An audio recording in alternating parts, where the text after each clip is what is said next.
If you want to talk about the Davy Crockett phenomenon, and we do, then you have to talk to Paul F. Anderson, not only the editor and publisher of Persistence of Vision, a wonderful magazine about Disneyana, but the author of the book, The Davy Crockett Craze. And craze is what it was, so that's why we want to discuss it. Were you alive then? Did you experience it firsthand? Sadly, I did not. Even with all of the research that I did and the people that I interviewed, it was kind of experiencing it vicariously. I think I know what it was like, but after talking to a lot of these people, I'm sure I probably really don't.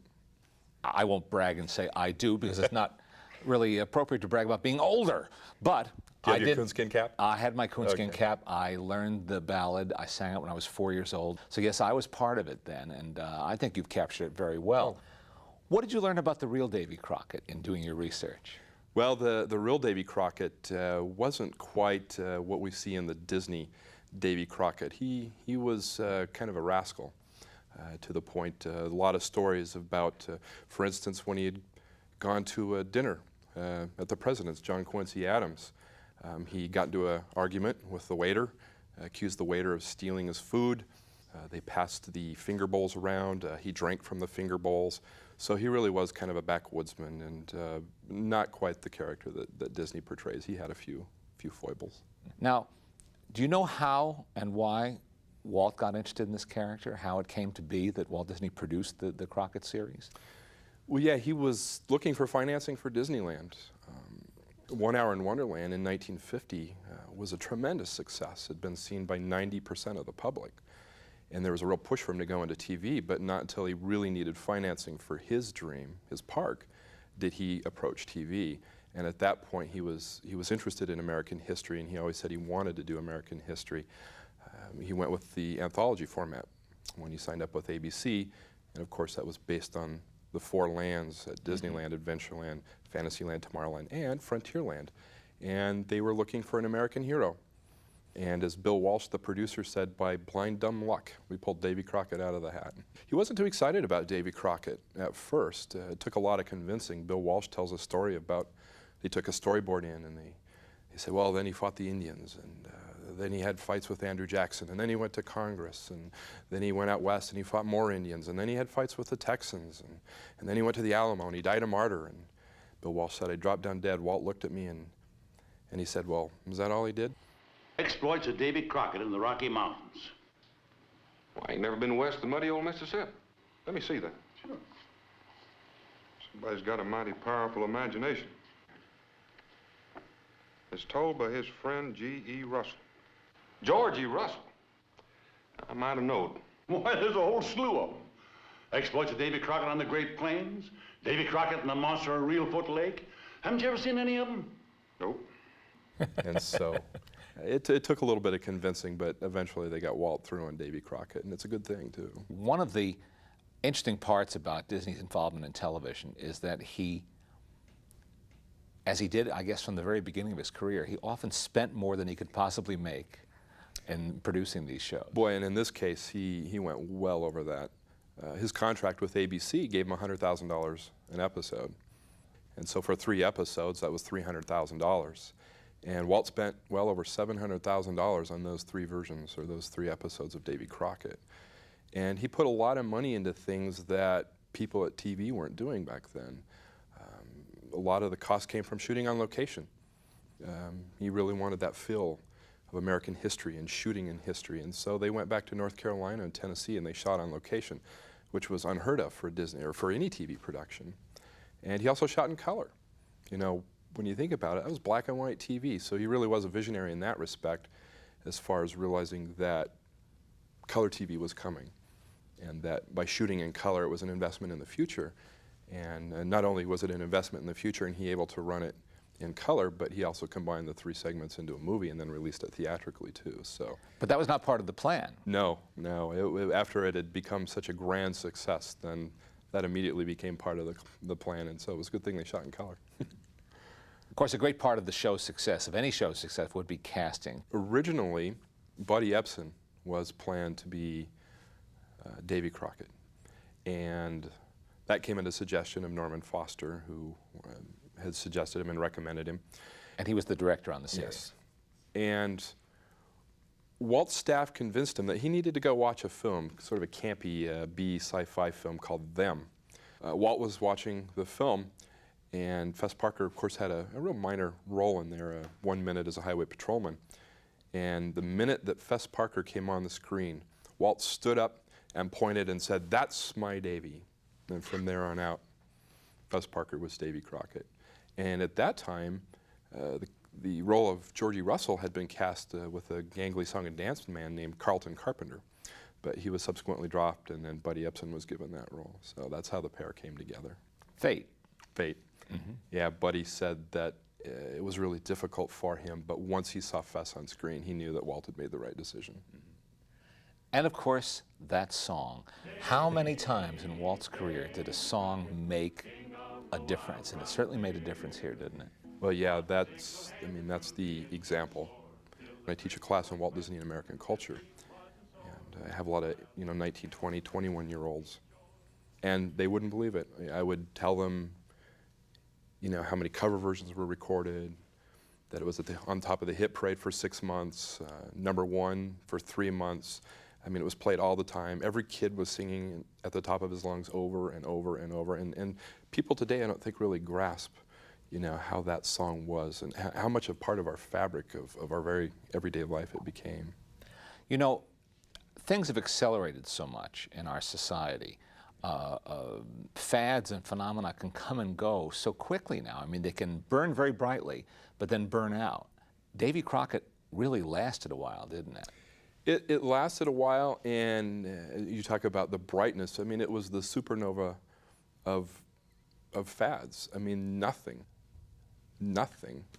equals it. And the one comparison point I can make is another generation's craze, which was Star Wars. Mm-hmm. Because the studio releasing it, the theaters playing it, no one expected Star Wars to take off the way it did. Right. It was a surprise. It caught the toy manufacturers off guard. They didn't have toys ready to support the tremendous interest there suddenly was in Star Wars. Well, that happened to Walt with Davy Crockett. Tell us a little about that. Yeah, Star Wars was, and I make that jump in my book, was almost the Crockett craze. Not quite as intense and not with the same amount of merchandise, but yeah, they had no idea. In fact, I remember I did an interview with Lou Lispy, who was the art director for the character merchandising department in New York for Disney. And they were kind of briefed on it. Watch this, see if you think there's any merchandising possibilities in it. And he watched it, and he thought it was good, and he went to bed. And the next morning, he got up, and the phones were ringing off the hook. It was nonstop. All the licensees were calling. It had literally started the next day. They wanted to know. What kind of ad work they had for him, what pictures they had of Fess Parker, what kind of merchandise they could do, to the point that by early in the afternoon, they had accepted over 200 phone calls, and they took the phones off the hook because they didn't have anything to send them. And Lou Lispy, and one of the great moves of his life, didn't tell him that. He said, "We'll send the packet out at the end of the week." And by taking the phone off of the hook, then with all the licensees calling, they were going, "Oh my gosh, our competitors are calling, we need to call more," and that further fueled it. And he got his group together. And basically that night and the next morning, they threw together pictures of Fess Parker, they threw together logotype, anything they could to throw into a packet with a cover letter and send it out to all the licensees. And Lou told me, he said, "I got the only bonus check of my entire career when Roy O. Disney personally wrote that check to me as a thanks for pulling that one off." So yeah, it happened overnight, and it was completely unexpected. How many different products were licensed? It's estimated, as near as I can tell from all the figures, and this is pretty wide range, between 300 and 3,000.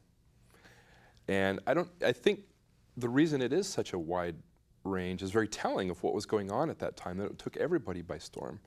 That the one report that says 3,000 was from Time magazine. And then the one report from about 300 was from, I think, the New York Times. Mm-hmm. And so, needless to say, there was a lot.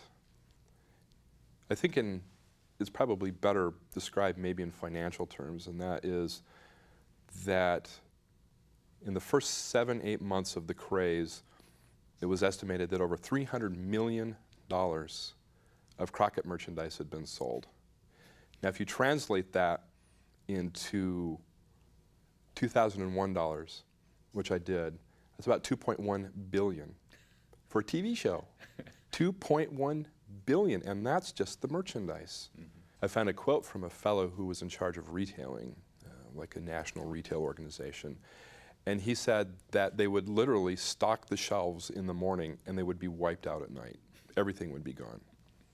The coonskin cap, of course, was another item that Walt couldn't exactly trademark, even though he had brought it to prominence. But I can't imagine how many there were out there. I can't think of a young boy. I don't know about the girls, but I can't think of a young boy who didn't have one then. Yeah, every kid had to have the coonskin cap, and a lot of girls did too. And it got to a point where the nation's raccoon fur became in high demand. It had jumped from 25 cents a pound to $5 a pound in 3 months. And then they ran out. And at one point, they were so short on hats that they issued a coonskin cap made out of crepe paper. Yeah, they made coonskin caps just out of about anything. That was the must-have item. Got to have that coonskin cap. Test your memory, if you will. Rattle off for us as many different kinds of products as you can think of that bore the name Davy Crockett. My gosh, go to a Five and Dime and go down the aisle and name everything. I mean, you name it. Books. Books had gone from selling 20,000 a year the previous year on Davy Crockett to the publishing industry estimates 14 million books were sold in the first 6 months of 1955 alone on Crockett. Kidswear of all kinds. Time magazine estimated that 10% of all the children's wear sales were Crockett related. Towels, I remember there was an ad that I found from, I believe it was the May Company in Denver advertising Davy Crockett towels. Your bath time troubles are over now. They'll run to the bathtub with these towels. But you can just go on and on and on. I mean, they had forks and guns and toys and hats and all sorts of clothing, apparel, and eating utensils, bowls, plates, numerous books. Every kind of toy you could possibly think of, toy guns, toy holsters, toy boots. The list, in fact, I believe in my book, probably the longest published paragraph ever, I say, and then I go on a list like that, and it takes up a whole column because pretty much anything you could put Davy Crockett's face on ended up on a store shelf somewhere. Do you have any favorites among all of this merchandise? I think the record, there were 40, 50 cover versions done, but the #1 selling version of the song actually wasn't by Fess Parker, it was by Bill Hayes. And for my book I interviewed Bill Hayes, and he was charming and eloquent, and I really enjoyed talking with him about the time period and his contribution in it. And I found that record on Cadence Records, that original Davy Crockett, Ballad of Davy Crockett, and so I had him sign it for me, and I think that's probably my favorite. But I mean, there's some other neat items. The Davy Crockett guitar, where you crank it up and turn it, and it plays the Ballad of Davy Crockett, and Davy Crockett napkins, and yeah. But I'd say the record's my favorite. Now, since Davy, in a sense, was born out of the concept of Disneyland, with its various areas, and this being Frontierland, did Walt then draw Davy or Fess into activities at the Disneyland park? Yeah, very much so. Again, another example of being caught off guard and not realizing you were going to have such a mega hit. They scrambled to put attractions in Disneyland, and of course Fess and Buddy were there on the opening day for the opening day program. Was there continuing involvement at Disneyland for Davy Crockett? Yeah, they had a little Davy Crockett museum right when you went into Frontierland that had some figures of Davy, and a little bar where you could belly up and drink a sarsaparilla, which tastes strangely like Coke, and a few other items, and that lasted about a year. They had a Davy Crockett shooting gallery and some other items. So it was, and of course, plenty of places to buy a coonskin cap. So, Paul, what do you think this craze says about that time period, about the mid-50s? It says everything. I mean, the tangibles are easy to look at. You know, Fess and Buddy, and a good script, catchy tune, well done, well produced, great for TV. But when you get into the intangibles, is where you really find what was going on with the 50s and with that craze. The political, the social, the economic, the cultural, all of that was coming together for the Davy Crockett craze. Politically, it was Cold War. It's filled with Cold War ideology. You know, Davy was a real American hero. He was a patriot. And so that really appealed to people. From a social standpoint, Davy really crossed most gender, racial, economic, religious barriers. It was somebody that children could identify with. They could sing a song with. He could be their friend. They could look up to him. So from a social aspect, it was really something that the kids could grasp onto. Prior to that, a lot of the heroes had been fantasy in nature. You had Superman and Buck Rogers and whatnot. From an economic standpoint, the 50s were really characterized by an increasing economy, consumer goods, consumerism. It was everywhere. People were buying stuff. The families were coming out of the war, raising their family. And so the consumerism really fueled the merchandise aspect of it. They were buying their kids the Davy Crockett material. And a lot of these parents were children during the Depression and had to go without. And so it was very easy when little Junior wanted that one more Crockett item to go ahead and buy it. And from a cultural standpoint, culturally the 1950s were kind of characterized by mobility. You had the move to suburbia. The economic growth had fueled cars. They were affordable now. You had the creation of the greatest highway system in the world. And so they were ever itinerant, looking for something better. Well, that was Davy. I mean, Davy was always on the move, looking for something better.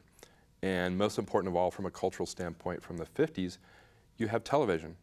We were becoming a TV culture. At that point, a lot of the definition of what home was where the TV was. But not everybody had sets. And so with that, you shared your TV with your friends, with your neighbors, especially children. And so it had a real communal sense to it as far as watching the Crockett series and reenacting the series. I think if you remove the Crockett craze and place it 5 years later, you get an entirely different impact. And so the Crockett craze really says a great deal about the 1950s. Tell us some of the other phenomena that occurred during this time. Throughout 1955, Davy Crockett became the perennial write-in vote, and in one case even won a post of judge of elections in Pittsburgh. He entered the U.S. House of Congress, where 3 representatives, one from Texas, one from North Carolina, and one from Tennessee, engaged in a very spirited debate over the right to claim the birthright of Davy Crockett. And in reality, Crockett was born in North Carolina, or what was the state of North Carolina, 10 years before Tennessee would become a state. And it would eventually, the area where he was born, would become a part of the state of Tennessee. But as they closed up, it was interesting that the representative from Tennessee noted that regardless of what facts the fellow from North Carolina had, that the record would stand that Davy was born, quote, on a mountaintop in Tennessee. As clever, as imaginative, as creative as Walt Disney was, he couldn't make this happen again, could he? Nothing Disney has done, nothing anybody has done, nothing has come close to it. Before, during, after, or I believe since.